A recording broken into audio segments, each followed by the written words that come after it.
Cerita romantis diari Sobat 7. Mobil Azmi memasuki gerbang salah satu klaster perumahan tak jauh dari pondok pesantren Kiai Hasan Basori.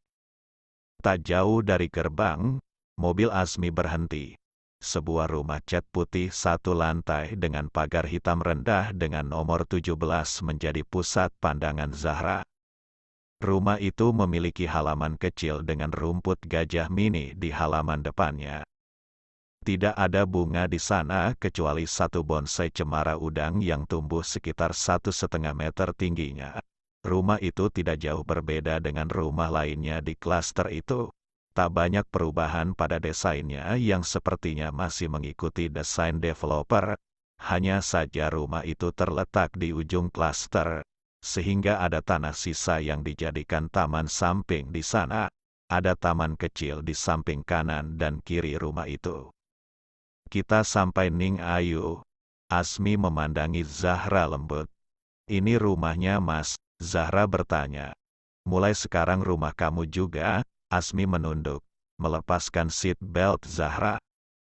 Segera Azmi turun dari mobil dan membuka pintu Zahra. Tangannya memegang tangan kanan Zahra, menggandengnya menuju rumah itu. Azmi mengeluarkan kunci pagar dan membukakannya untuk Zahra. Tak lama pintu ruang tamu yang terbuat dari jati dengan warna natural itu dibukakan, dan mereka pun memasuki rumah itu. Assalamualaikum. Waalaikumsalam. Azmi mengucapkan salam untuk ahlul bait yang ada di sana. Sudah kebiasaan Azmi mengucapkan salam pada ruangan yang baru ia kunjungi.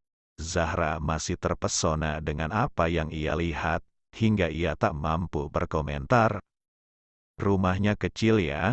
Azmi menunjukkan rasa khawatir. Ini yang gak kecil Mas, besar ini. Kok Ning Ayu diem? Aku masih heran sama rumah ini Mas. Dari luar kayaknya sederhana. Dalamnya luas gini. Aku suka banget Mas. Zahra berbinar memandang taman indoor di ujung ruang TV.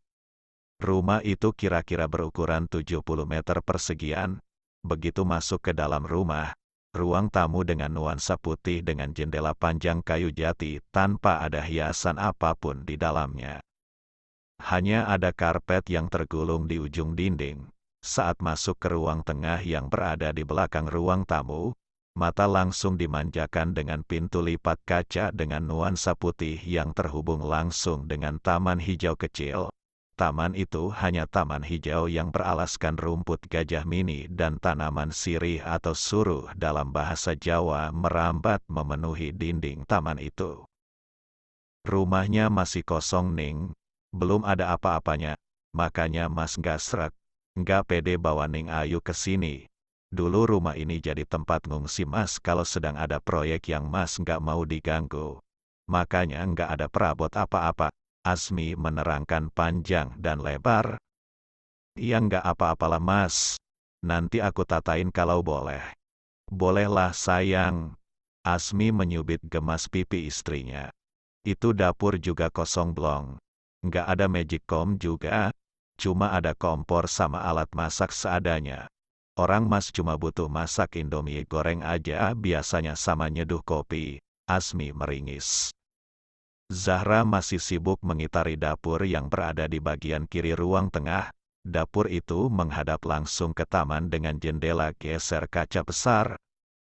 Dapur itu hanya memiliki kompor tanam 2 tungku dan teko air minum, serta 1 panci kecil berwarna putih.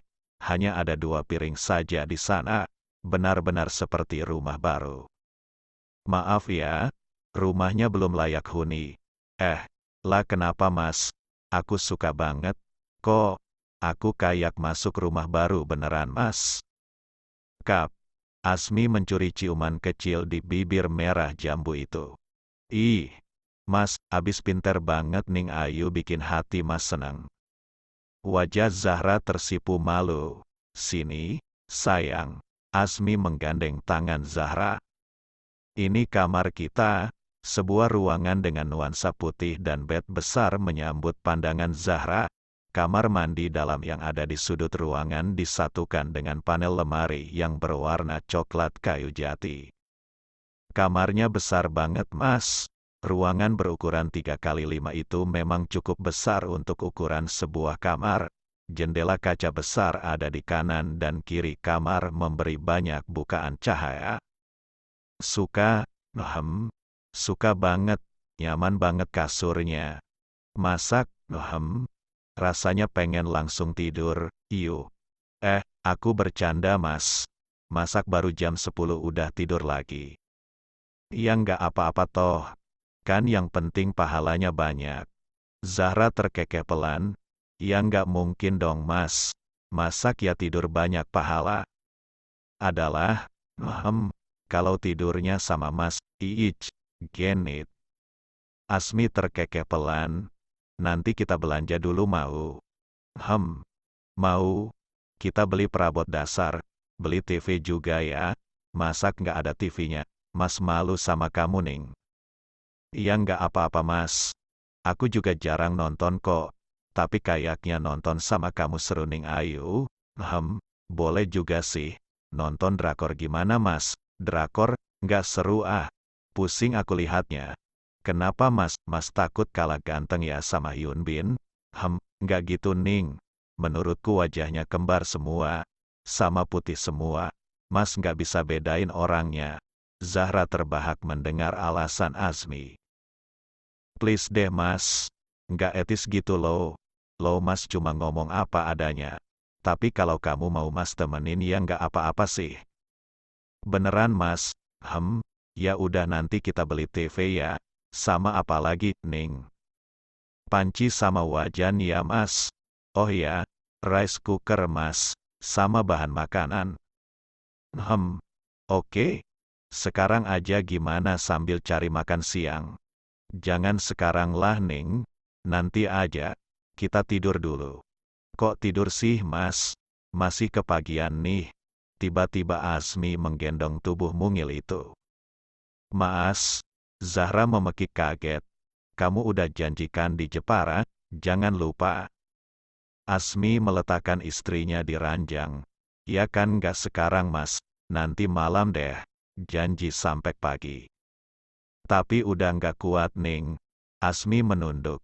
Zahra terkekeh melihat kemana pandangan suaminya saat ini.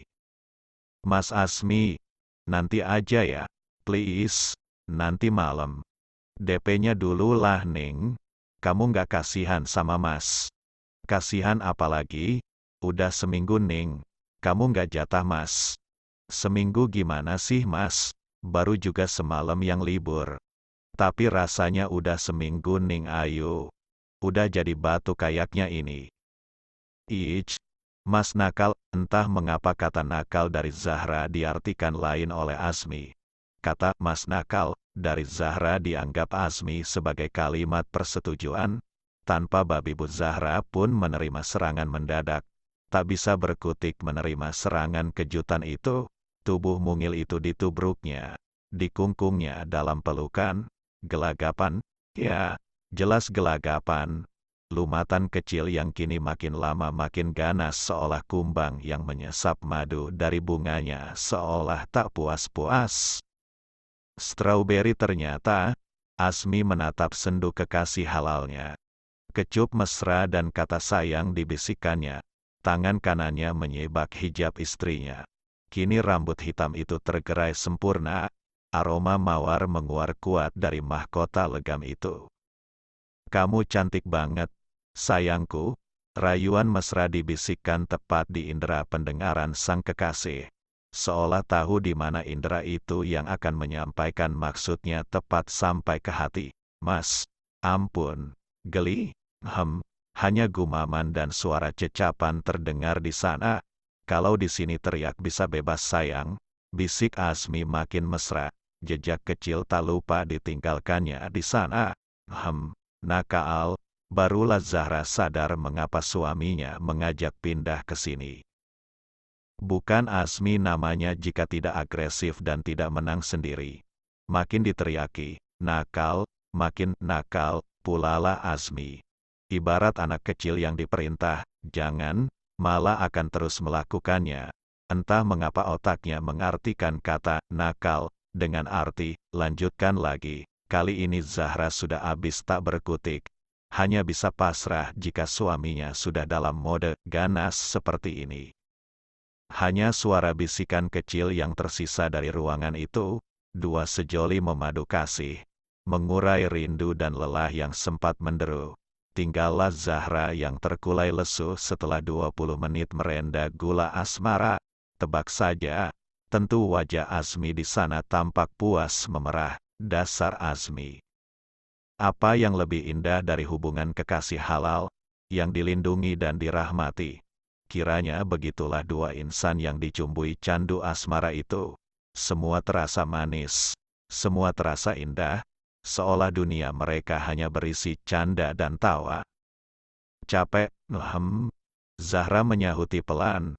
Sayang, Mas boleh bilang sesuatu?